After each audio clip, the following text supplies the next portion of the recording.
Ну вот, затопил еще с утра. Решил протопочку небольшую сделать. Вот. Здесь у меня, видите, каналы под приточку.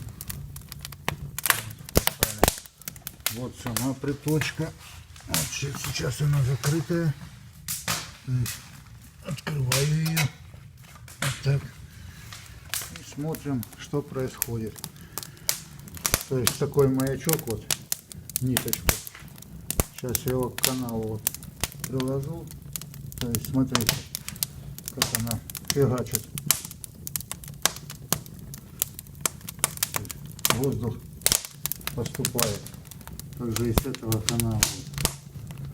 Ну, то есть цепочка работает. Вот.